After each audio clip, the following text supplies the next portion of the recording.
Hello everyone. आज हम 7वीं कक्षा के तीसरे चैप्टर हमारी बदलती पृथ्वी के बारे में जानेंगे। ये चैप्टर बहुत ही ज्यादा इंटरेस्टिंग होने वाला है क्योंकि हम इसमें पहली बार जानेंगे कि हमारी पृथ्वी में बदलाव तो आता है, लेकिन क्यों आता है, वो कौन कौन से फैक्टर्स हैं जो हमारी पृथ्वी में परिवर्तन लाते हैं। इसमें हम कवर करेंगे उन फोर्सेस के बारे में जो पृथ्वी के सतह के अंदर और बाहर लगते हैं, जानेंगे आकस्मिक बलों के बारे में, भूकंप और ज्वालामुखी क्यों आते हैं तो इनके विषय में जानेंगे। इसके अलावा जानेंगे पटल विरूपण क्या है, डायस्ट्रोफिज्म, ये पृथ्वी की सतह में किस तरीके से बदलाव लाते हैं। और इसके बाद फाइनली बात करेंगे बहिर्जात बलों के बारे में कि किस प्रकार अपरदन के कारक पृथ्वी की बाहरी सतह में बदलाव लाते हैं। तो चलिए फटाफट से शुरू करते हैं इस इंटरेस्टिंग से टॉपिक को। हेलो एवरीवन, मैं हूं डॉक्टर आशुतोष जंगवान और आप सभी का इस लेक्चर में स्वागत है। तो आइए शुरू करते हैं। तो सबसे पहला टॉपिक है भू संचलन, अर्थ्स मूवमेंट। देखिए, भू संचलन का अर्थ है भूतल पर हमेशा हलचल होती रहती है और इस हलचल के कारण परिवर्तन होता रहता है। तो भूतल पर होने वाला परिवर्तन ही भू संचलन कहलाता है। भूतल पर यह परिवर्तन दो बलों के कारण होता है, अंतर्जात बल और बहिर्जात बल। तो अंतर्जात बल और बहिर्जात बल क्या होते हैं? पृथ्वी के आंतरिक भाग में उत्पन्न होने वाले बल को अंतर्जात बल कहते हैं, जबकि पृथ्वी की सतह पर उत्पन्न होने वाले बल को बहिर्जात बल कहते हैं। ये इनके नाम से ही स्पष्ट है। अंतर्जात बल का कनेक्शन पृथ्वी के भूगर्भ से होता है, जबकि बहिर्जात बल का संबंध मुख्यतः वायुमंडल से होता है। अंतर्जात बल से पृथ्वी में क्षैतिज और लंबवत मूवमेंट्स होते रहते हैं। शॉर्ट में कहें तो भ्रंशन के कारण भूभाग नीचे धंस जाता है और वलन के कारण मोड़दार पर्वतों का निर्माण होता है। जबकि अंतर्जात बलों से धरातल पर जो उच्चावच बनते हैं, बहिर्जात बल उन उच्चावचों को समतल करने का प्रयास करते हैं, इसीलिए बहिर्जात बलों को समतल स्थापक बल भी कहते हैं। इन शॉर्ट, अंतर्जात बल पृथ्वी के आंतरिक भाग में कार्य करते हैं, जबकि बहिर्जात बल पृथ्वी के बाहरी भूभाग में कार्य करते हैं। अब बात करते हैं अंतर्जात बल कितने प्रकार के होते हैं। तो यहाँ पर अंतर्जात और बहिर्जात बलों के प्रकारों को चार्ट के रूप में प्रस्तुत किया गया है, जिन्हें हम एक एक करके आसानी से समझेंगे। देखिए, चूंकि ये लेक्चर 7वीं कक्षा के विद्यार्थियों को ध्यान में रखकर बनाया जा रहा है, इसीलिए इनकी डिटेल्ड स्टडी आगे की कक्षाओं में की जाएगी। यहाँ पर केवल इनका कार्य और कार्यक्षेत्र समझाया जाएगा। तो अंतर्जात बलों के अंतर्गत दो बल कार्य करते हैं। पहला है पटल विरूपणी बल और दूसरा है आकस्मिक बल। पटल विरूपणी बल बहुत धीरे धीरे लगता है, जो धरातल पर कार्य तो करता है लेकिन महसूस नहीं होता। जैसे पर्वतों का बनना, पर्वतों का ऊपर उठना, प्लेट जो धरातली प्लेट होती हैं उन प्लेट का आपस में खिसकना, ये सब पटल विरूपणी बल के उदाहरण हैं। ये कार्य तो करते हैं लेकिन महसूस नहीं होते। जैसे हिमालय पर्वत 5 सेंटीमीटर प्रति वर्ष की दर से निरंतर ऊपर की ओर उठ रहा है, लेकिन क्या आप इसे महसूस करते हैं? नहीं ना, लेकिन ये हो रहा है। तो इन्हें पटल विरूपणी बल कहा जाता है, जो बहुत ही धीरे धीरे कार्य करते हैं। और दूसरा बल है आकस्मिक बल। नाम से ही स्पष्ट है कि जो बल अचानक से लगते हैं, जैसे भूकंप और ज्वालामुखी। ये कब आ जाए और कितनी देर के लिए आ जाए कोई नहीं बता सकता। तो ये अचानक से आने वाले बल आकस्मिक बल कहलाते हैं। इन्हें हम अभी और विस्तार से समझेंगे। तो ये था अंतर्जात बल। और दूसरा है बहिर्जात बल, जो धरातल के ऊपर कार्य करता है। इसमें अपक्षय और अपरदन की प्रक्रियाएं शामिल होती हैं, जिन्हें सम्मिलित रूप से अनाच्छादन कहा जाता है। इसमें अपक्षय का अर्थ होता है चट्टानों का अपने ही स्थान पर टूटना फूटना, और अपरदन का अर्थ है कि अपरदन के कारकों द्वारा चट्टानों को तोड़ना फोड़ना। तो अपक्षय में चट्टानें स्वयं टूटती हैं और अपरदन में अपरदन के कारकों के द्वारा तोड़ी जाती हैं। तो आइए इनके विषय में थोड़ा थोड़ा समझते हैं। तो सबसे पहले बात करते हैं आकस्मिक बल भूकंप की। भूकंप क्या है? भूकंप से तात्पर्य पृथ्वी के कंपन से है। मतलब यदि पृथ्वी का धरातल हिल रहा है तो उसे भूकंप कहते हैं। तो यदि आप में भी इतनी सामर्थ्य है कि आप धरातल को हिला लो तो उसे भी भूकंप ही कहेंगे। नहीं समझे? देखिए, मानव निर्मित गतिविधियां जैसे ब्लास्टिंग के दौरान पृथ्वी में कंपन होता है, तो यह भी भूकंप की श्रेणी में आएगा। मिसाइल परीक्षण के दौरान भी भूकंप आते हैं। हालांकि केसेस बहुत ही कम मात्रा में कंपन उत्पन्न करते हैं, लेकिन है तो भूकंप ही। बाकी सभी केसेस में प्राकृतिक कारणों से ही पृथ्वी का धरातल कंपन करता है। तो भूकंप का तात्पर्य है पृथ्वी का कांपना। आइए भूकंप के कारणों पर चर्चा करने से पहले भूकंप से जुड़ी हुई कुछ शब्दावलियों के बारे में जानें। जैसे भूकंप मूल किसे कहते हैं? फोकस। तो धरती के अंदर जिस किसी भी स्थान पर सर्वप्रथम भूकंप की उत्पत्ति होती है, उस स्थान बिंदु को भूकंप मूल यानी कि फोकस कहते हैं। जैसे कि आप इस चित्र में देख रहे हैं कि धरती के अंदर इस स्थान से भूकंप की उत्पत्ति हुई है। इसे भूकंप मूल यानी कि फोकस कहेंगे। दूसरा है अधिकेंद्र किसे कहते हैं? तो धरातल पर स्थित वह स्थान बिंदु जो भूकंप मूल यानी कि फोकस के ठीक ऊपर स्थित होता है और जहां पर सबसे पहले भूकंपीय लहरों का अनुभव किया जाता है, उस स्थान बिंदु को अधिकेंद्र कहते हैं। अधिकेंद्र हमेशा भूकंप मूल के सबसे निकट होता है। इस चित्र में आप देखिए, जैसे कि अभी आपने जाना कि धरती के अंदर जिस स्थान पर भूकंप की उत्पत्ति होती है उसे भूकंप मूल कहते हैं। तो भूकंप मूल के ठीक ऊपर का धरातल का वह स्थान जहां पर सबसे पहले भूकंप का अनुभव किया जाता है, तो उस स्थान को अधिकेंद्र कहा जाता है। तो यह स्थान बिंदु हमेशा भूकंप मूल के ऊपर स्थित होता है और सबसे नजदीक स्थित होता है जहां पर भूकंपीय लहरों का सबसे पहले अनुभव किया जाता है। नेक्स्ट है विपरीत ध्रुव केंद्र, एंटी सेंटर किसे कहते हैं? तो जैसे कि नाम से ही स्पष्ट है कि यह विपरीत केंद्र बिंदु है, तो लेकिन यह विपरीत किसके है? तो विपरीत है यह एपिसेंटर के। तो अधिकेंद्र यानी कि एपिसेंटर के ठीक विपरीत स्थान को एंटी सेंटर कहते हैं। इस चित्र में आप देखिए, यदि इस स्थान पर अधिकेंद्र यानी कि एपिसेंटर है तो इसके ठीक विपरीत का स्थान एंटी सेंटर कहलाएगा।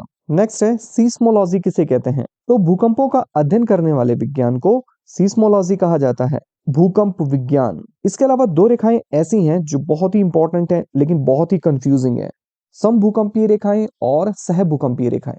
तो सबसे पहले बात करते हैं समभूकंपीय रेखाओं की। तो समान भूकंपीय तीव्रता वाले क्षेत्रों को मिलाने वाली रेखा को समभूकंपीय रेखाएं कहते हैं। मतलब जैसे कि रिक्टर पैमाने पर अगर 6 परिमाण का भूकंप आया है और इसकी तीव्रता अगर 8 मापी गई है, तो जिन जिन स्थानों पर 6 परिमाण का भूकंप या 8 तीव्रता का भूकंप आएगा, तो इन स्थानों को मिलाकर खींची जाने वाली रेखा को समभूकंपीय रेखा कहेंगे। आप इस चित्र में देख सकते हैं कि जहां जहां पर तीव्रता 8 है उन स्थानों का एक जोन बनाया गया है। जहां तीव्रता 7 है उनका जोन अलग है और तीव्रता 9 का जोन अलग है। तो इस प्रकार इस रेखा को समभूकंपीय रेखा कहते हैं, जो कि समान तीव्रता वाले भूकंप को मिलाकर खींची जाती हैं। अब बात करते हैं सहभूकंपीय रेखा की, होमोसिस्मल लाइन। भूकंपीय क्षेत्रों में एक ही समय पर आने वाले भूकंपों को दर्शाने वाली रेखा को सहभूकंपीय रेखा कहते हैं। मतलब इस बार टाइम को काउंट किया जा रहा है। मतलब जिन जिन स्थानों में एक ही टाइम पर भूकंप आए, तो उन स्थानों को मिलाकर खींची जाने वाली रेखा को सहभूकंपीय रेखाएं कहते हैं, यानी कि होमोसिस्मल लाइन। तो ये थी भूकंप से जुड़ी हुई कुछ शब्दावलियां। अब बात करते हैं भूकंप को उत्पन्न करने वाले कारणों की। तो भूकंप के कारण कुछ प्राकृतिक होते हैं और कुछ मानव जनित होते हैं। तो सबसे पहले बात करेंगे प्राकृतिक कारकों की, क्योंकि लगभग सभी प्रकार के भूकंप प्राकृतिक कारणों से ही आते हैं।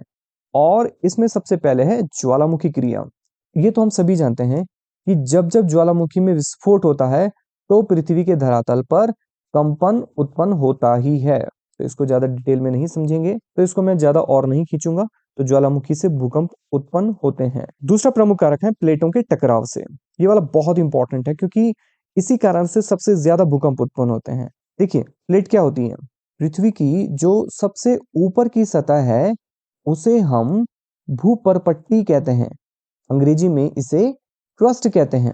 यह भूपर्पट्टी या क्रस्ट अनेक भागों में टूटी हुई है, तो इसके टूटे हुए हिस्सों को ही प्लेट कहा जाता है। कुछ प्लेट बड़ी होती हैं और कुछ प्लेट छोटी होती हैं। तो जब ये प्लेटें आपस में टकराती हैं तो उनकी टकराहट से कंपन उत्पन्न होता है और कंपन का उत्पन्न होना ही भूकंप कहलाता है। तो ये प्लेटें क्यों टकराती हैं? क्योंकि हमारी भूपट्टी एस्थेनोस्फीयर यानी कि दुर्बलता मंडल के ऊपर तैर रही है। तो प्लेट विवर्तन की भूकंप के सर्वाधिक कारणों में से एक है। इसे विस्तृत रूप से आगे की कक्षाओं में बताया जाएगा। तीसरा प्रमुख कारण है प्लेटों के क्षेपण से यानी कि सबडक्शन से। देखिए, जब दो प्लेटें आपस में टकराती हैं तो अधिक घनत्व वाली प्लेट कम घनत्व वाली प्लेट के नीचे घुस जाती है। इसे क्षेपण होना कहते हैं, यानी कि सबडक्शन। तो क्षेपित भाग नीचे मेंटल में जाकर पिघलने लगता है और प्लेट के पिघलने से गैस का निर्माण होता है और यह गैस धीरे धीरे स्टोर होने लगती है। जब गैस बहुत अधिक मात्रा में स्टोर हो जाती है तो यह बाहर निकलने के प्रयास में भूकंप उत्पन्न करती है। यदि यह गैस टाइम टू टाइम बाहर निकलते रहे तो छोटी तीव्रता के भूकंप आते हैं, और जब ना निकले तो भूकंप की तीव्रता में वृद्धि देखने को मिलती है। नेक्स्ट कारण है जलीय भार से। देखिए, अधिकांश जियोलॉजिस्ट का मानना है कि जब कभी धरातल के ऊपर जल की अपार राशि का भंडारण हो जाता है, जैसे बड़े बड़े बांध बनाकर, तो उससे उत्पन्न अत्यधिक भार और दबाव से जल भंडारण की तली में नीचे स्थित चट्टानों में हेरफेर होने लगता है। तो जब यह परिवर्तन तेजी से होता है तो भूकंप का अनुभव किया जाता है। इसीलिए पर्यावरणविद बड़े बड़े बांधों का विरोध करते हैं। इसके अलावा मानवीय कारणों में परमाणु बम विस्फोटों से उत्पन्न कंपन और बांधों के द्वारा उत्पन्न जलीय दबाव के कारण भूकंप आते हैं। इसमें भूकंप से जुड़ी हुई एक इंपॉर्टेंट चीज को हम जानेंगे, बाकी आगे की बड़ी कक्षाओं के लिए हम छोड़ देते हैं, और वो है भूकंपीय तरंगों का मापन। तो इसमें सबसे पहले जानेंगे सीस्मोग्राफ किसे कहते हैं। तो भूकंपीय तरंगों की तीव्रता जिन यंत्रों के द्वारा मापी जाती है उन यंत्रों को भूकंप लेखी कहा जाता है। अंग्रेजी में से सीस्मोग्राफ कहते हैं। तो आपने जाना कि सीस्मोग्राफ एक ऐसा इंस्ट्रूमेंट होता है जो भूकंप की तीव्रता को मापता है। अब दूसरी प्रमुख इंपॉर्टेंट बात है कि मर्केली स्केल और रिक्टर स्केल में क्या अंतर होता है। तो भूकंप की तीव्रता का मापन मर्केली स्केल के द्वारा किया जाता है, जबकि भूकंप का परिमाण रिक्टर स्केल के द्वारा मापा जाता है।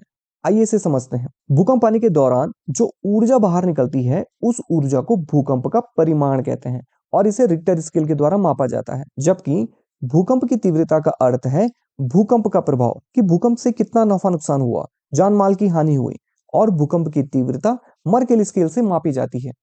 यदि मकानी कमजोर है तो कम परिमाण के भूकंप में भी ज्यादा नुकसान होगा, तो ऐसे में भूकंप की तीव्रता ज्यादा मानी जाएगी। और जापान जैसे देश में जहां उच्च तकनीक और भूकंपरोधी मकान बने हैं, तो 6 परिमाण के विनाशकारी भूकंप के बाद भी भूकंप से कम नुकसान होता है। ऐसे में भूकंप की तीव्रता कम मानी जाएगी। तो आप समझ गए होंगे कि भूकंप की तीव्रता और परिमाण का क्या अर्थ है।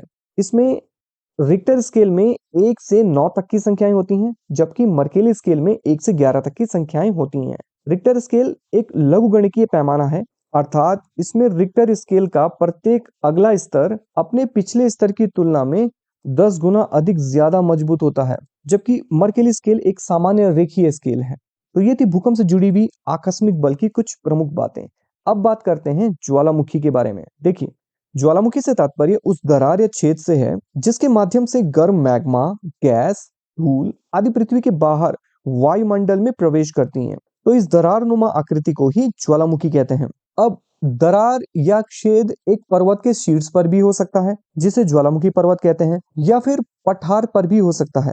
ज्वालामुखी के कारण पृथ्वी के बाह्य सतह पर अनेक प्रकार की स्थलाकृतियां बनती हैं, जैसे ज्वालामुखी पर्वत, लावा पठार, लावा मैदान, गीजर, हॉट स्प्रिंग आदि। जबकि ज्वालामुखी के अंदर भी अनेक प्रकार की स्थलाकृतियां बनती हैं, जैसे बैथोलिथ, फैकोलिथ, लैपोलिथ, सिल, डाइक आदि।